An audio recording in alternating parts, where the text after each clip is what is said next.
My biggest disappointment was actually 3 people. Do you know that? All the GP24s? No. And Marquez, I think, still rides like a rookie. Ladies and gentlemen, Delulu in the Solulu. Yeah. The fastest person was still not on track. Guess who?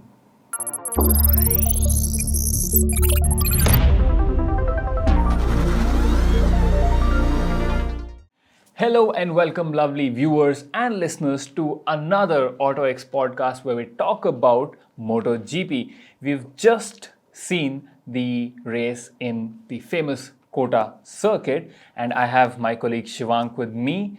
And I'll start off by saying that I do not want to do this podcast. So what happened?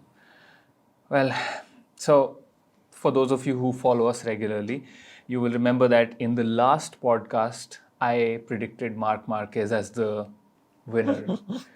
Okay. And I was not here, but I was also under the same impression that he'll win. But anyway, carry on. he was leading and he crashed. So, yeah, that happened. But overall, I mean, what a race, Shivank.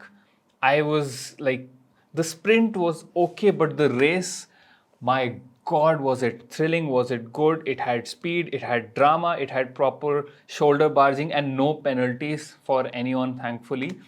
What did you think of the race? I think probably it was the race of the season, or probably I haven't seen like a more dramatic race in probably 1 year, because like all the top riders were involved, and especially Ducatis, Aprilia was in the mix. Then you have Pedro Acosta, the rookie, KTM, and the first 10 laps of the main race of the Grand Prix were amazing. I was jumping up and down in excitement. Yeah. And I thought that there was a major crash that was going to happen because they were just barging into each other. I was like, really, I couldn't keep calm. And my heart was pounding, and I was thinking that, it can't go on like this because the speeds these bikes have now, it's crazy with the aero and everything. Yes. And the way they were outbreaking each other. And I was like, that it first went well, corner yeah. was like Yeah. brutal. That start, like with people going off the track. I think later on, Fabio went off the track, Zarco went off the track, and then Alex Rins also went off the track. So like there was proper legit action, and you would love to see it. But the fastest person was still not on track. Guess who? Sonic the Hedgehog. Okay, all right. Yeah. But anyways, There was a fastest pan though. who? Bhatt Mav. Oh yes, Right. He was flying. Like I mean, whatever you say, the race was amazing, everything. But I think it was Maverick Vinales who was the star of the entire weekend, I'd say, because True and from first practice session, he was on top. In the qualifying also, he was on top. And then again, in warm-up, he was top. In sprint, he was top. And then in the race, especially after that first corner incident, you thought that, again, it's the same Vinales problem that he didn't He's have a good gone, start. Yeah, yes. he's gone back. And, he'll finish in the middle pack. But the recovery he had, Boy, did he deliver. It felt like he was riding a motorcycle that was much superior to anything else on the track. But the consistency, the pace, it was out of this world. And I think credit where it's due. Maverick Vinales, we have seen in the past, he was very inconsistent. We haven't seen the best of Maverick in the last 3-4 years, especially when he was at Yamaha. From there to where he has come, it's a big leap. And I think if he continues this form, he is going to be a championship contender, and he has a speed. We have seen it in the past. He's a great rider. But what he missed was the consistency. And I think so far he has been consistent. I still think it's too early to give him credit.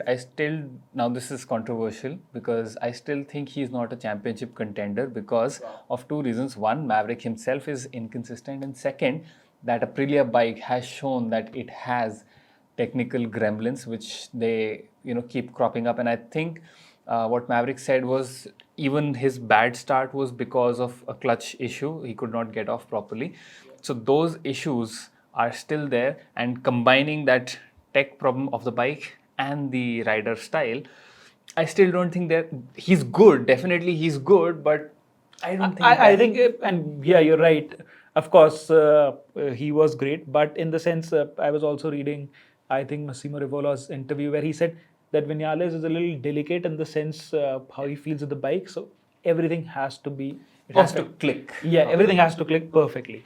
So again, we'll be happy, if we are proven wrong later in the series, because I think he is consistent so far, and if Aprilia gives him the tools, which they have till now, I think he is going to be a threat. And on that note, I also want to tell you that he is the first rider in the MotoGP era who has won The with modern MotoGP era. modern MotoGP era who has won with three manufacturers. So he started with Suzuki. I remember, I think he won his first race with Suzuki in Silverstone. I remember that race. Then again with Yamaha he won, and it took him a little while, but he has finally won on Aprilia as well.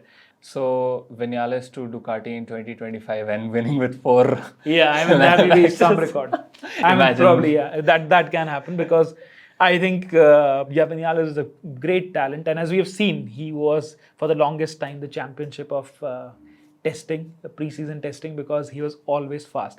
And this season also he was very fast, but people said the same thing. Vinales is always fast in testing, but it Not on a doesn't Sunday, materialize on a Sunday and race weekend. But this time, I think he won the sprint last in Portimao as well. And then again, he was on the podium, but then he had the same mechanical issue. He crashed. So I think consistency-wise, he's there. And I think if he can put it all together For he's the going to be entire a threat. season. Yeah, Or he's going to be a majority threat. at Yeah, least. yeah.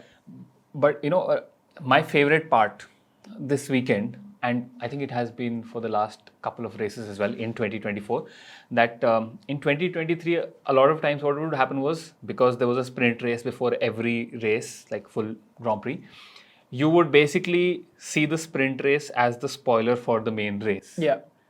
So far, that has not exactly been the case. There has been a lot of change, and especially even this weekend. Yes, Maverick won, but there was still a lot of uncertainty, which kept the fun in the main race. Yeah. So that was like my favorite part about this weekend. What was your favorite moment? I think same for me, because last year I thought the sprints were more exciting because all the riders would just go flat out. No tire conservation, nothing is going to happen, and it was fun. And then it took some fun out of the main event, because you knew that then they go in that reserve mode where they're not going all out, they're looking for their tires and all that. But I think this race, well, this sprint, no offense to anyone, but it was a bit of a snooze fest, because Maverick Vinales, once he was leading, he was there.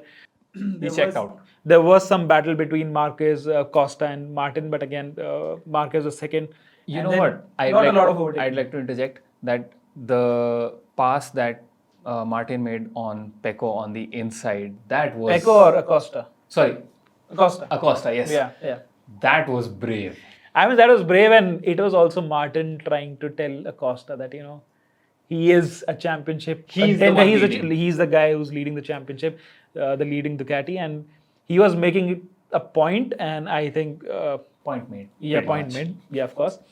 But again, before Martin is leading the championship. Same thing, like with Vinales, Martin is very consistent this year. Correct. He is leading the championship. No mistakes so far. In the qualifying, he crashed twice, but still, he put it back together, and then he was on the podium during the sprint. In the main race, he was not that great. I mean, he didn't have the pace. He was fighting at the front, but finished in fourth, and then At least he did not crash. and he's leading the championship. So that's what matters, I think, in this championship, which is this long. You've got 21 races, I think, 21 sprint races. Every point matters. And who or what was your biggest disappointment from? Of course, it has to be Marc Marquez, because I had my money on Marc Marquez. I mean, I thought, COTA is a circuit where he was going to shine. He did shine, because same thing, after Vinales, if there was any other guy who was consistently fast, Marquez was second. After having his aero blown to bits. I mean, that was the race, but even during the entire weekend, I thought Yes, he Marquez was there. The only thing with Marquez is I still think he doesn't look very comfortable with the Ducati.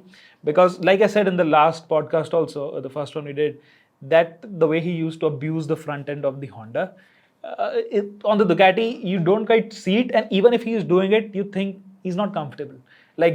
And through the corners also, it doesn't flow as well as he's used to. He said that the Honda was much nicer in the SS section of the track, and COTA has really quick directional changes. So there, Ducati was not giving him the sort of confidence that the Honda used to give. So, but otherwise, great race. I think during the race, during the first 10 laps, right, Marquez was the guy who was like really So moving. aggressive on He the was. passes. I mean, it was the old Marc Marquez who was back. The passes he made on Bagnaia, Acosta, Martin, and it seemed like he was a little too desperate to be at the front. But fair play to him, no big crashes. Similar to, I think, what happened when he crashed with Pecco. A little similar. Like he was. I think the problem with Marquez is like the way he was on any other circuit. I understand that he seems a little more desperate, but in COTA I think Marquez feels a little more confident because he knows the kind of history he has. He has won 7 races there. He was the king of COTA for the longest time. But again, it was a different bike. He has ridden there on a Honda. So I felt that maybe he was not comfortable with the bike, but he had the confidence, right?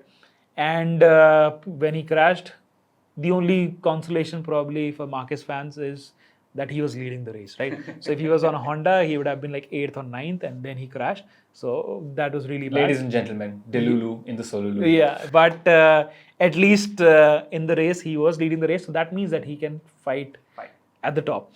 And I was just thinking, during the race when he was leading, at one point it said that if he had won that race or he was second, he would have been like 3rd in the championship, ahead of Vinales also, right? So that to me is quite unreal after all the struggle he's had. Yeah, because see, the problem is we have to talk about Marquez in the sense the difference between the GP23 and GP24, as everyone is saying, it's a big difference as compared to GP23 or GP22, which was last year. So last year the satellite teams were very close to factory teams, especially in the first part of the season. Correct. They were fighting for wins. They were there in the hunt all the time. But this year, if you see, Marquez is the only guy who's taking the fight to the Pramax and the GP24s, right? Yes. And he was beating them yesterday. He was on the verge of beating them, and then he beat himself, of course. Like they say, only Marquez can beat Marquez.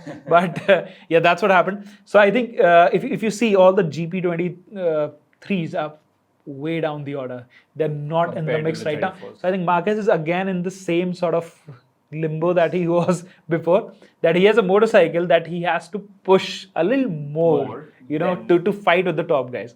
Of course, it's not as bad as Honda, but he has to bring his A game to be fighting with the top guys. And I think yesterday was proof that he needs to push like crazy, because this is a circuit which he likes. When you move to circuits where other Ducati riders are strong, I think there he'll be pushing even more.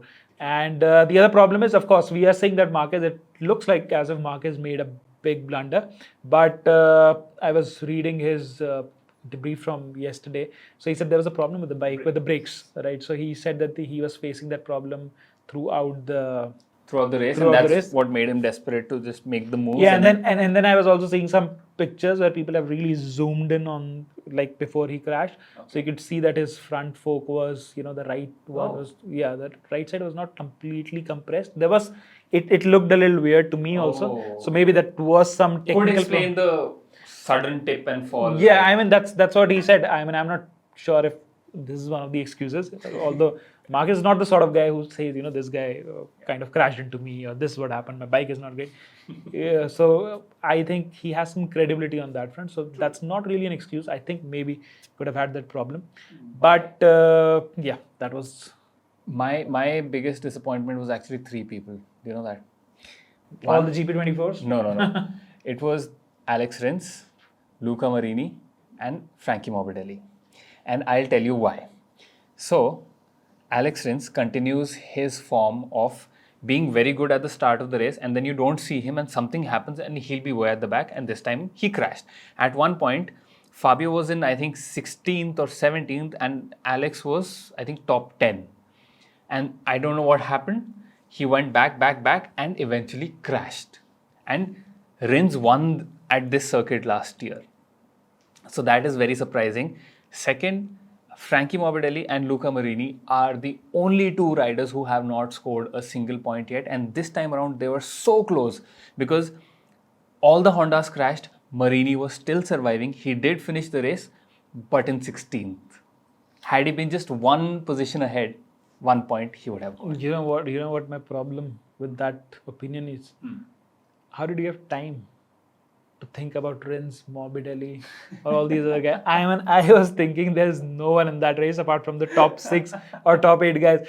There was no time to breathe. Also, you're like, oh, which side should you look at? Because there were fights all over and feisty fights, right?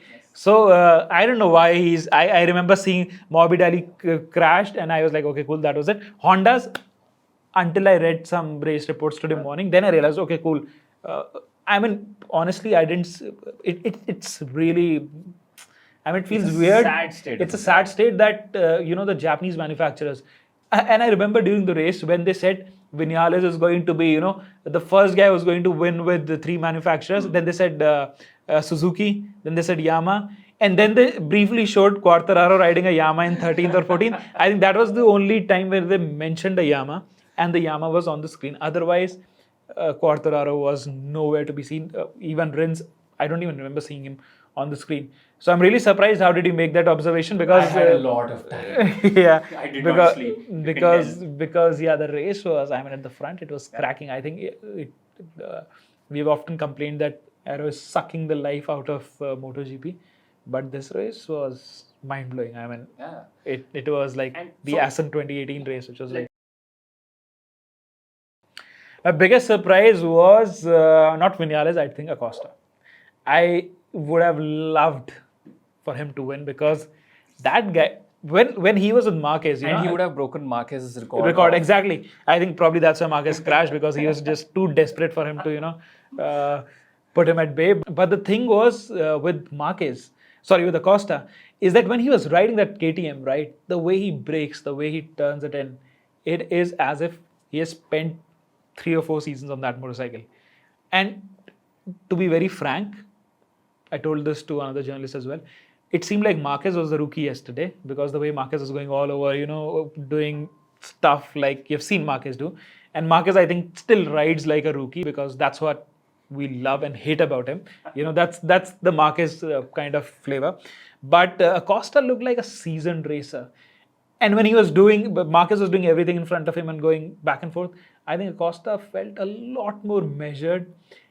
And I think if he continues this form, he might even be a threat to the championship. Yeah, I mean, he's very consistent. I think he's 3rd or 4th in the. And he's clean in his racing. Like, even when Marquez passed Acosta, and I tweeted this, like, you should follow us on our Twitter handles as well. I tweeted that you could not even put a paper between those 2 bikes and they still did not make contact. And that is the racecraft that he's developed, which I was questioning until the last race, because we had not seen a lot of close battles. Yes, he did pass a few people, but not close battles. And this time he did deliver on that front. And yeah, I'm like just in awe. And the other thing is, where were other KTM riders? Brad Binder was nowhere to be seen. Jack Miller was there briefly, but again he dropped back. Classic Miller. And those are the factory KTM riders. And Pedro Acosta is riding, even though he has the latest machine, it is a factory bike, but he is with the satellite team. So that guy is remarkable for sure. He is the next Rossi. He's remarkable. Yeah, he is remarkable. But I'd say, see, again, I see Acosta, like people compare him with Marquez, but to me, I think Acosta looks a lot more measured. I'd say he has the personality of probably Rossi. That's what a lot of people say, because he's very good with the media. Yes. I think the way he races, it's more like Lorenzo, because he's very consistent. He looks like he's not going to crash. It looks like he's riding a motorcycle that's uncrashable. That was the case with Lorenzo when he was at his peak, because he'd just go out there and just race. And when it was time to be aggressive, like Lorenzo has shown multiple times, on the track, that he will beat the likes of Marquez, the Rossi, Stoner, Pedrosa. So he had that killing instinct as well, but he knew when to pick his battles. And I think that's the same thing with Acosta. That's what I see. On the track, I see him more like Lorenzo, and that's why I think he is going to win a lot of championships when he, again, gets everything together, when he's perfect in everything. I think he's still in the learning phase, but he's not far from his first victory. Definitely. The other thing I want to talk about is the factory Ducatis, especially Pecco Bagnaia, because That was a bit of a disappointment, no? Yes, I mean, after all this talk of him being a mature rider and being fast, yes, I mean, he did not crash, so good thing again. But it just seemed like he's not had the pace for the last 2 weekends, like this weekend and the one before. He's not had that championship winning pace or consistency. Bastianini got the better of him. Yeah. So I don't know what is happening, what is not clicking. But again, keeping history in mind, I've seen him close bigger gaps. So I still think there is hope for him to win the championship. But right now, as things stand and as the dynamics are, the championship is wide open. Anyone could win it. Like even Martin is not destined to win this, even though he has a sizable gap. But the way Bastianini, Acosta, and even I think Binder might bounce back in the newer tracks, the other tracks, the championship is wide open. I think, see, that is there, but the problem is the kind of gap that Martin has opened up, especially with the likes of Bagnaia or Marquez, which were the championship favorite, in the beginning. I think mentally he knows that he is in a safe place, so all he has to do is that buffer has to go bigger and bigger, right? So Martin is mentally he's strong, but the same case with Marquez or with Bagnaia, they know that they are probably as good as fast as Martin, but on the points table they are so far down. So basically the pressure is on those two. When you talk about the Ducati camp, Bastianini also is number 4, I think, in the championship, right? Yes, I think he's number 4, and the pressure I think is now off of him. Bastianini is number 4 or he's number 2? I think he's number 2. Oh no, Bastianini is number 2. Bastianini is number 2. Acosta is 4th. Acosta is 4th. Vinales is 3rd. 3rd. And then, of course, you can see it on MotoGP's website. But I think Bastianini, again, big surprise. He was consistent. The same thing in the race. Bastianini didn't look like he had the pace, but ultimately, when he overtook Martin, which is a big achievement, right? They're still fighting for that factory Ducati seat, so that definitely matters. And but Bastianini is also there. So right now the problem with Pecco Bagnaia is that he's the best rider, reigning world champion. But the problem is on race days, it's probably, apart from Franco Morbidelli, who's on similar machinery, he is still getting the hang of the motorcycle. But when you compare him with Marquez, with Martin, or with Bastianini, all the 3 riders are faster than Pecco on the track, and that is something, because you think the bike is tailor-made for Pecco. Yeah. And you'd think that he's won with the motorcycle, which looked the case in the first round, especially the first race. But now I think, again, like I said, the pressure is on him, because when you see that all the other Ducati riders, they have a substantial gap and they're going faster. Of course, he can bounce back. We have seen it, like you said. He's saying that there is a lot of problem with the Ducati, like he had a lot of chattering issues, and I think during the sprint also he didn't have a good start, and he blamed it on the rear tire and the rear grip. So again, this could be a one-off thing.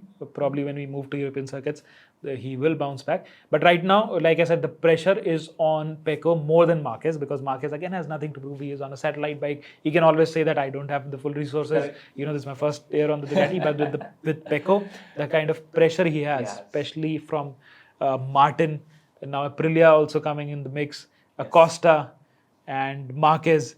So I think this year it's when we'll see what Pecco can do, because I think he really has to prove it, because this year the competition is really next level. But when will we see the Japanese make some positive moves? Do you think it'll happen this year? Like I said, you know what? It's very sad, because it feels like they're not even in the race. They're not even contesting. I mean, every time I see this guy has crashed, so I'm like, okay, cool. I didn't even see who crashed, right? And it's like a lot of people say on the internet that it feels like it's a Ducati Cup. It's not a Ducati Cup, but it feels like now a European racing series where all the European manufacturers are leading. Japanese GP is different. It's happening like after the top 10 spots. And it's between KTM, Aprilia. But at the front, it's good, because you've got KTM, Aprilia, and Ducati, slugging it out, and they've got best riders. But imagine if you had the likes of Quartararo, Alex Rins, and Joan Even Mir. Zarco. Yeah, even Zarco and Joan Mir, even if they were near, and then imagine the kind of ruckus it would have created, because that would have been like a Moto3 race. And you know that Honda and Yamaha, they are capable, but they're too far behind. I don't think they'll make any strides this year. Okay, so I think Aakash, we have again gone overboard because as we always do, because this time before the camera started rolling, we're like, we'll keep it short, because there's not much to talk. It was a great race, all that happened, but I think we've already exceeded our target. Anyway, so Aakash, cutting it short, the next race is in Spain, more traditional European circuits. The first race is in Jerez. And what are your predictions then? Okay. Shall I go bold again like I did with Marquez, or shall I be okay? Okay, you know what? Let's go bold. Where's the fun in making like very known predictions? I think Martin will crash. Wow, that's Okay, but keeping that aside, I think P3 will be Marquez, P2 will be Pecco, and P1 will be the home favorite, Pedro Acosta. good prediction. I think my prediction would be I think Acosta will be in the mix, but given what Aprilia has shown and given the layout of the circuit, I think I'm going brave. I'd say I'd put my money on Vinales again because he is on form. He has that confidence. I think he'll win the race. Number 2, I think if Marquez continues this form, number 2 would be Marquez. And number 3, I'd say, again, homeboy, but probably not Acosta. I'd go with Martin because I think Martin is the sort of guy, Martin and Marquez, even Acosta, I think, for that matter, they have this sort of motivation. Like you said, I think Marquez or Martin, it can go either ways. Either they'll crash or they'll be on the podium because they'll try really hard to be on the podium. So I think that's what my prediction is. Next time, I hope Marquez keeps it rubber side down because he needs some points. And he was fighting at the top. So as a fan of the sport and as a fan of Marquez, I am a fan of Marquez. I really like how he rides. So I'm hoping that he gets some confidence back. Acosta, I'm not sure if he can win in Jerez, but let's see. I am, like I said, I am just going for the boldest predictions I can think of because last time around as well, I predicted Marquez as the race winner, which did not happen. I predicted Martin on second, which was a safe choice, but that also did not happen. I predicted Acosta to be P3. He was P2, so kind of close. This time, I think, yeah, this is how it will pan out. Let's see how it goes. I mean, you guys stay tuned to the race and to the And podcast. let us know what your predictions are. Yeah, definitely put them in the comments down below if you are watching on YouTube. So that's it for today, and we'll see you right after the next race, the 4th round. I think that's on 28th April. And so, yeah, we'll be back here again. Yes. Doing the same thing. So stay tuned. See you again. Bye-bye.